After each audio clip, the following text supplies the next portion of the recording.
가을이 됐으니까 제가 시를 한 편 읽고 오늘 설교를 시작하겠습니다. 그냥 아주 건조하게 읽겠습니다. 낭송하는 것처럼 하려니까 좀 부끄러워서. 가을의 기도, 김현승. 가을에는 기도하게 하소서.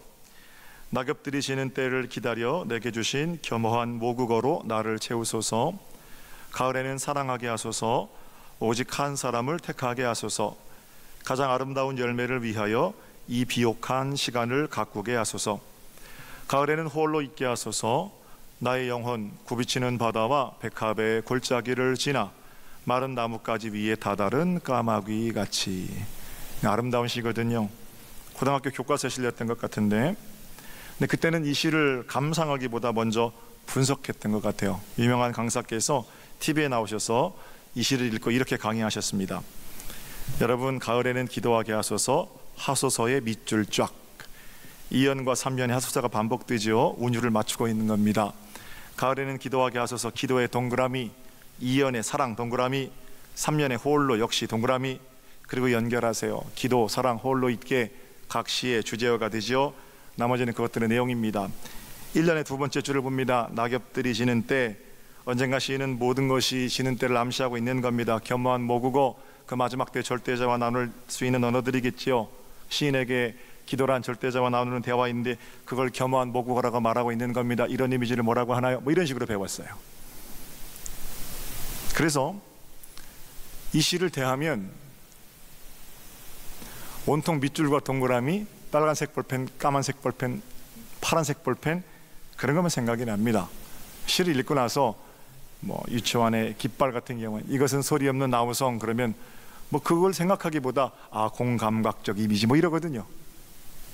그렇게 대부분 시를 배운 사람들이 시를 감상하는 것보다 문제를 풀기 위해 시를 읽는 것으로 그렇게 학습되어져 있다 말입니다. 그러나 시는 그렇게 읽는 게 아니죠.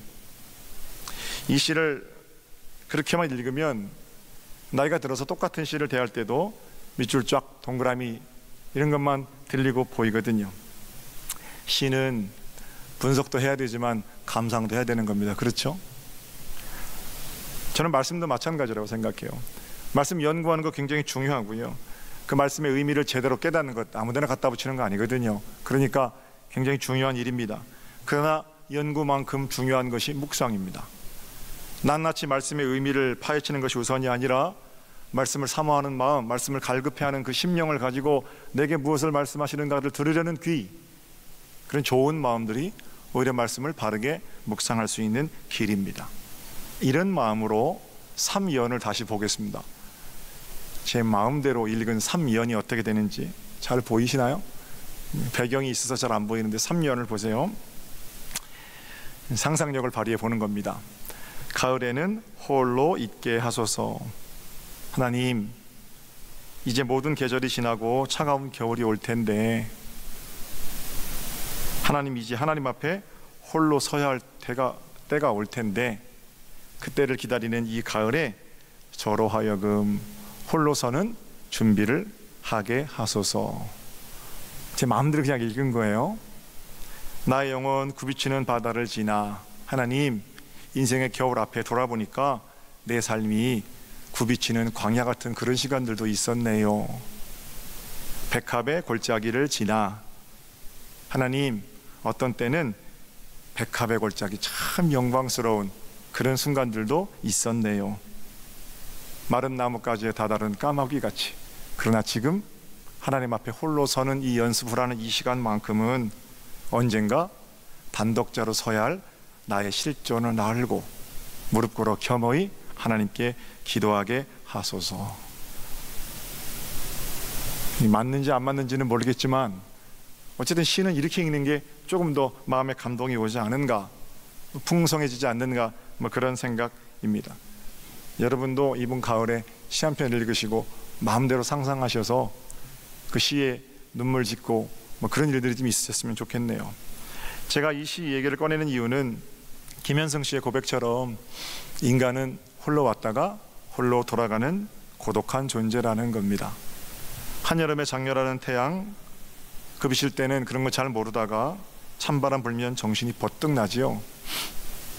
세월도 느껴지는 거고요. 이제 시간이 얼마 남지 않았구나. 올해도 가을, 겨울 지나면 이제 끝나는구나, 뭐 그런 생각 들잖아요.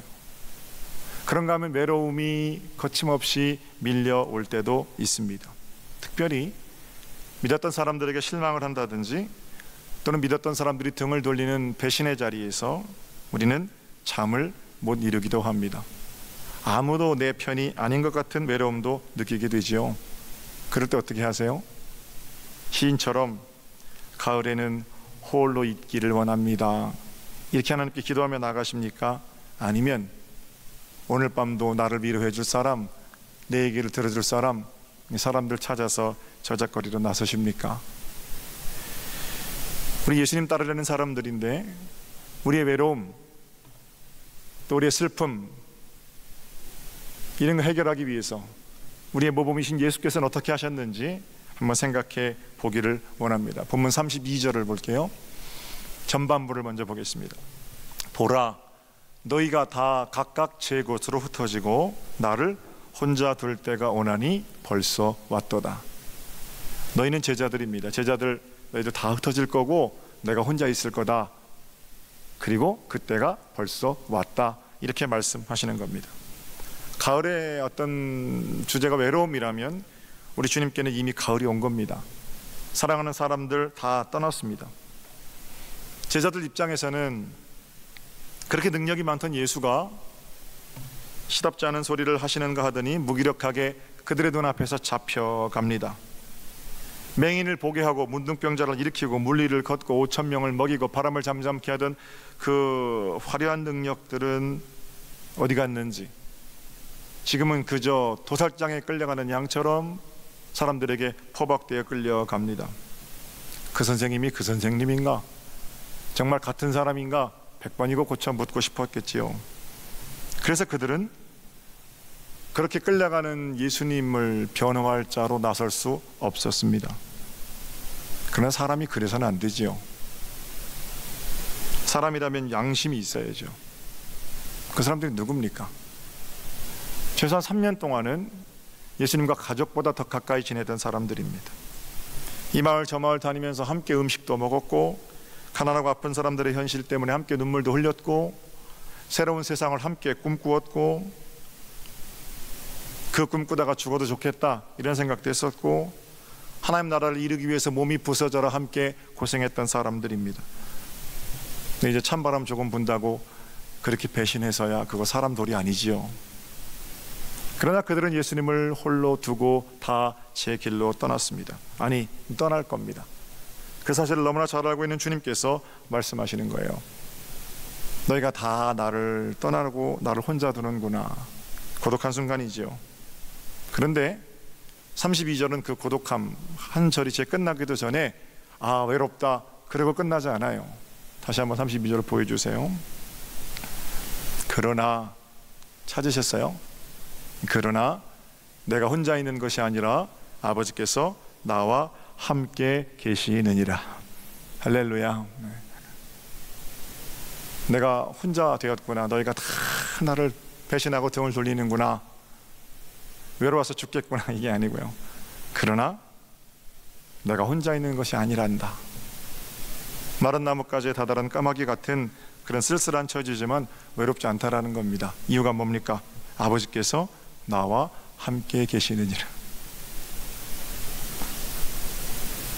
오히려 홀로 있기 때문에 하나님 아버지께서 함께 계심을 더욱 선명하게 볼 수 있게 되었습니다.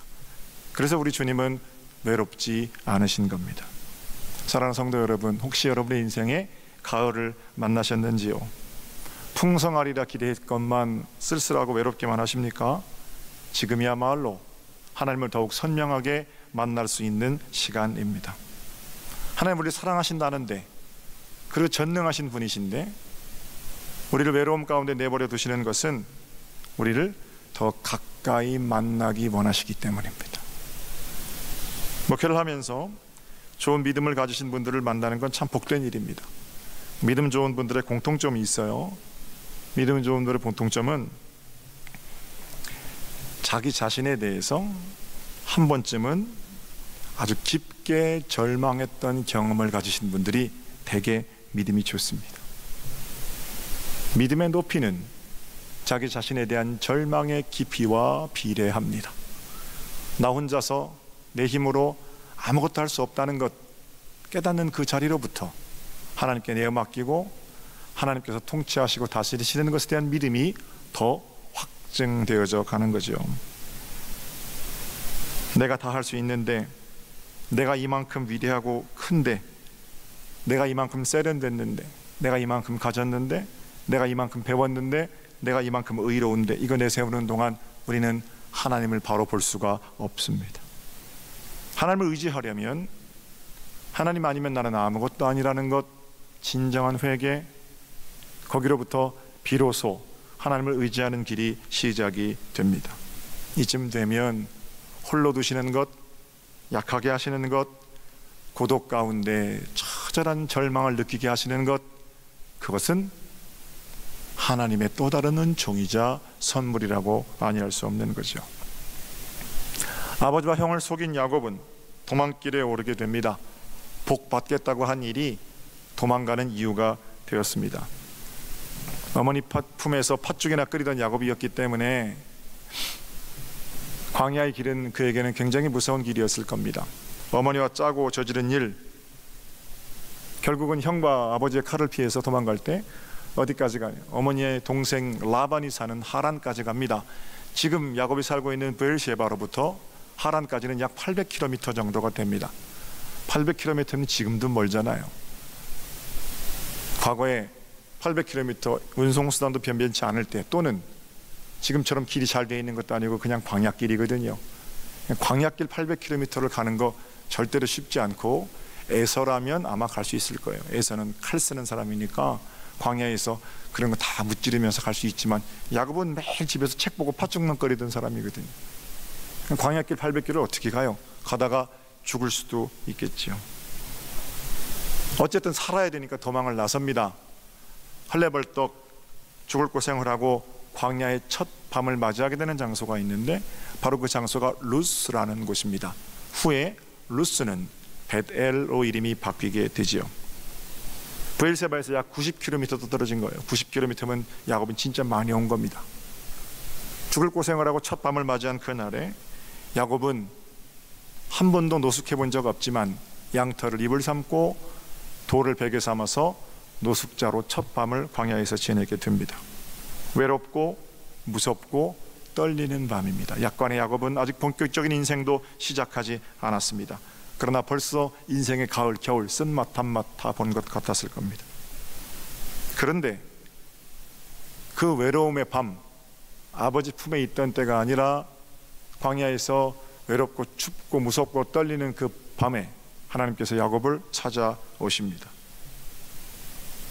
단독자로 하나님을 만나게 되는 첫 밤이 되는 거예요. 사닥다리가 하늘로 이어져 있고 하나님께서 오셔서 말씀하시죠. 야곱, 나는 네 아버지 이삭의 하나님이고 네 할아버지 아브라함의 하나님이다. 내가 너와 함께 있겠다. 네가 어디로 가든지 너를 떠나지 않을 거다. 너를 복주는 자에게 내가 복줄 거다. 너를 저주하는 자는 내가 저주하겠다. 그리고 약속의 말씀이 들려진 그 밤에 야곱은 베고 자던 베개 돌을 제단 삼아 기름 붓고 거기 하나님을 향한 예배 처소로 삼습니다. 그래서 그 이름이 벳엘, 하나님의 집이 되는 거죠. 생각해 보십시오. 어머니 품에 안겨서 집에서 팥죽이나 끓이고 있었다면 야곱은 그렇게 선명하게 하나님을 만나지 못했을 겁니다. 광야의 찬바람, 무서운 생명의 위협, 하나님을 찾을 수밖에 없는 상황, 그러한 절망 가운데에서, 외로움 가운데에서 야곱은 분명하고 위대하신 하나님을 확실하게 만날 수 있었다는 거죠. 그런 차원에서 광야의 외로움은 오히려 하나님께서 만나주시겠다는 하나님의 은총의 선물이 되는 겁니다. 우리 주님 말씀하십니다. 너희들이 다 떠나가는구나. 내가 진짜 마음이 무겁다. 그러나 나 혼자 있는 것 아니란다. 아버지께서 여기 함께 계시는 거지. 그 말씀 이후에 하나님 아버지를 선명하게 만나신 예수 그리스도께서 33절에 이렇게 말씀하십니다. 이것을 너희에게 이르는 것은 너희로 내 안에서 평안을 누리게 하려 함이라. 세상에서는 너희가 환난을 당하나 담대하라, 내가 세상을 이기었노라. 할렐루야.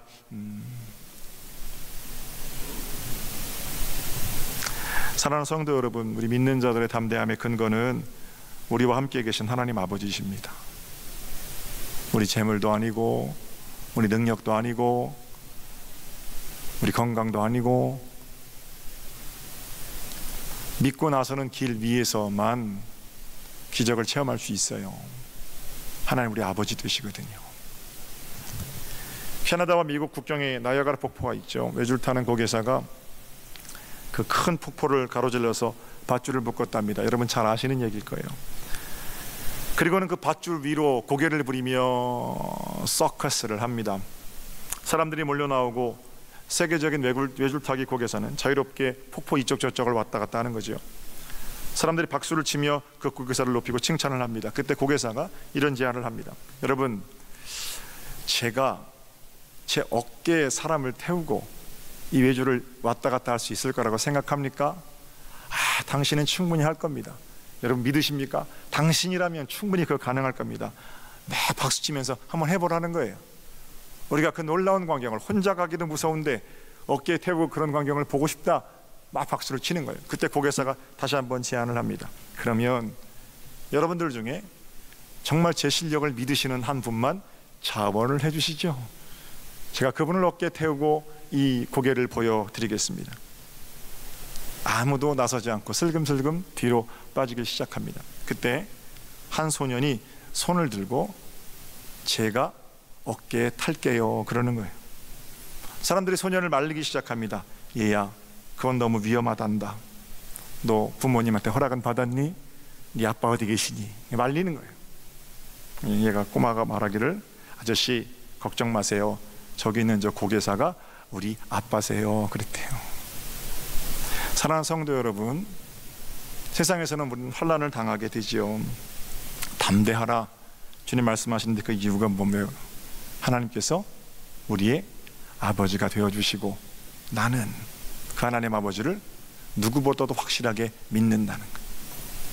그게 담대하게 외줄타기 고개사의 어깨에 올라갈 수 있는 믿음이고, 환난이 있는 세상 가운데 평강을 전하기 위해서 가는 걸음이고, 그렇다는 겁니다. 아버지가 자신의 생명은 던질지언정 자신은 지켜주시라는 믿음입니다. 아들 흉내만 내는 사람, 아버지 흉내만 내는 사람은 절대 그렇게 못합니다. 위기가 오면 알아요. 믿음이 있는지 믿음이 없는지. 믿음의 사람들은 환난 가운데에서 하나님의 아버지 되심을 경험할 수 있습니다. 화려했던 여름이 지나고 이제 곧 다가올 겨울을 준비하는 참으로 외로운 계절, 그러나 낭만이 있는 계절, 가을입니다. 이 가을에 하나님이 우리의 아버지 되심을 더욱 선명하게 느끼는 복된 고독이 여러분들의 것이 되시기를 우리 주님의 이름으로 축복합니다. 홀로 남겨졌다는 경험, 또 어떤 분들은 굉장히 마음 힘들고 괴로우신 분들도 계실 거 아니에요. 조용히 자신의 삶을 반추해 보십시오. 마른 나뭇가지에 다다른 까마귀 같은 외로운 인생이지만 이제까지 하나님께서 내게 어떤 백합골짜기를 지나오게 하셨는지, 하나님께서 이제까지 어떤 굽이치는 바다를 지나서 여기 이렇게 예배자로 앉고 서게 하셨는지를 듣고 보실 수 있으실 겁니다. 그때 그 확인되는 순간에 하나님, 이 까마귀 같은, 마른 나뭇가지에 다다른 까마귀 같은 그런 고독한 인생이지만 나를 이제까지 굽이치는 바다에서 건지셨고 백합의 골짜기에서 자고에 넘어지지 않게 하셨고 여기 이르게 하신 하나님, 그 하나님이 보이고 들리시면 그때 이렇게 기도하는 겁니다. 하나님, 이 가을에 홀로 하나님 앞에 서게 하시니 참으로 감사드립니다. 그리고 나서 예수님처럼 묵묵히 내게 허락하신 십자가의 길을 걸어가는 거죠. 믿었던 사람이 등을 돌리고 떠났습니까? 이유는 모르지만 마음에 채워지지 않는 공허함이 있으십니까? 지난 한 주간도 이리 치이고 저리 치이고 정말 세상 큰일 날 것처럼 호들갑스럽게 살았는데, 주변에 사람 많은 것 같은데 아직도 혼자인 것 같으십니까? 그렇다면 지금이야말로 하나님을 더 깊이 만나실 때입니다. 우리 주님 말씀하시기를, 얘들아 내가 혼자 있는 것이 아니란다. 아버지께서 나와 함께 계시단다. 이 고백이 우리의 고백도 되었으면 좋겠어요.